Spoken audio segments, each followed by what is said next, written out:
Assalamualaikum warahmatullahi wabarakatuh. Nama saya Muhammad Sazam bin Rusli, F2034. Video domain kami ialah pesanan penggunaan media elektronik sebagai medium pendakwah.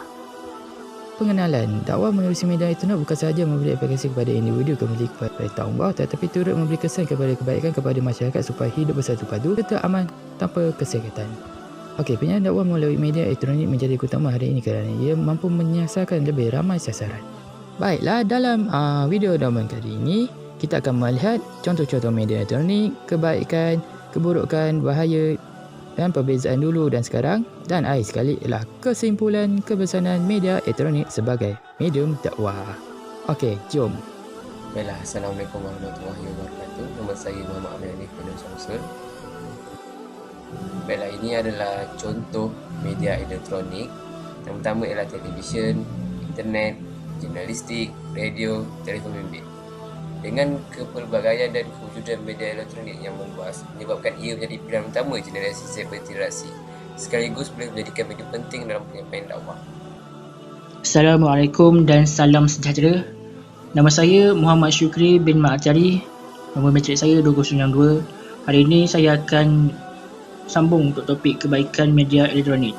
Pertama, cepat dari segi waktu. Kerana apa? Kerana ia memudahkan urusan waktu lebih teratur dan tepat. Yang kedua, kemajuan multimedia juga meningkatkan kerana melalui media elektronik dapat membantu pengguna untuk lebih faham dan peka dengan program dakwah yang dijalankan kerana siaran boleh diulang semula.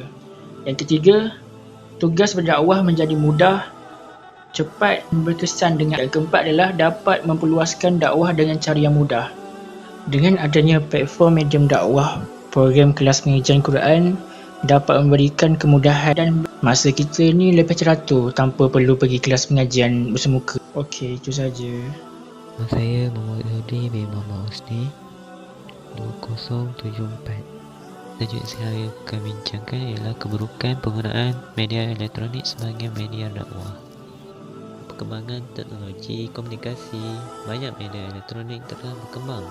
Ini membimbangkan pada era zaman serba canggih kini, terutama pada anak muda dan kanak-kanak masa kini. Ini kerana merisaukan pada alat mereka dan sering kali didedahkan dengan sumber yang tidak sahih seperti penyebaran berita palsu.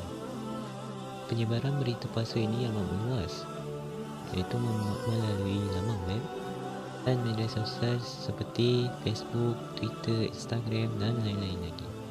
Nah, ini adalah contoh berita palsu yang telah tersebar. Ini adalah kesan buruk yang lain, lalai dan buang masa. Ini adalah contoh yang anda boleh lihat. Hingga terlupa waktu solat. Seterusnya mengundang gejala negatif. Seterusnya pengaruh minda kanak-kanak. Ini boleh mempengaruhi minda kanak-kanak dari segi percakapan dan perbuatan. Pengiklanan yang membawa keburukan. Ini adalah contoh pengiklanan yang membawa keburukan.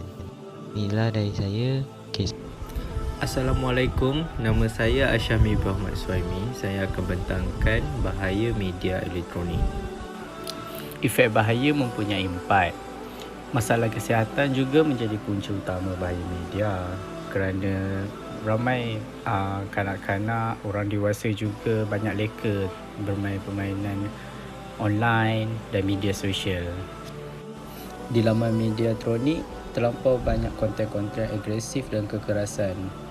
Ini adalah contoh yang tidak baik untuk kanak-kanak yang bawah umur. Pornografi juga mendorong ke arah kekerasan seksual pada usia awal. Ia membahayakan kerana pada zaman kini banyak kes suspek, kes rogol masa kini usia sekolah rendah.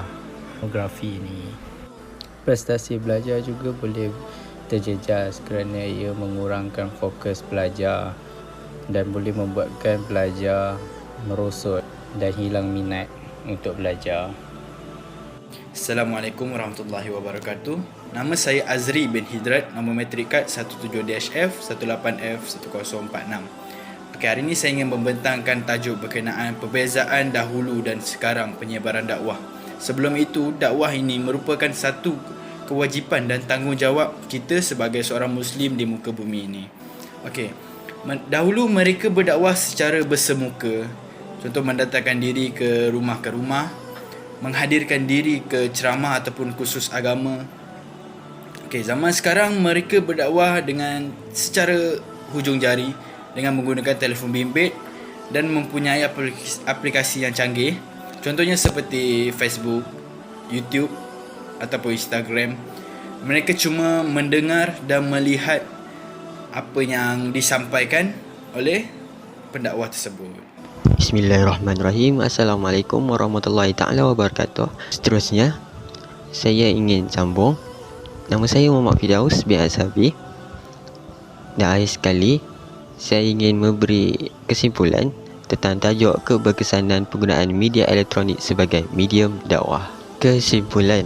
Antara kesimpulan yang boleh dilakukan di dalam tajuk ini adalah perkembangan teknologi pada masa kini telah memberi ruang kepada para pendakwah untuk berinteraksi dengan masyarakat secara atas talian dengan mudah. Cara penyampaian ilmu diterima dengan lebih praktikal dan menggunakan wasilah yang ada dalam usaha mengembangkan Islam kepada masyarakat. Oleh kerana masyarakat kini lebih menggemari media elektronik sebagai medium pencarian maklumat, justru pendekatan dakwah melalui media elektronik dirasakan lebih efektif kerana dapat menjangkau khalayak yang ramai tanpa mengira masa dan tempat. Sekian, itu saja daripada grup kami berdasarkan tajuk keberkesanan penggunaan media elektronik sebagai medium dakwah. Terima kasih.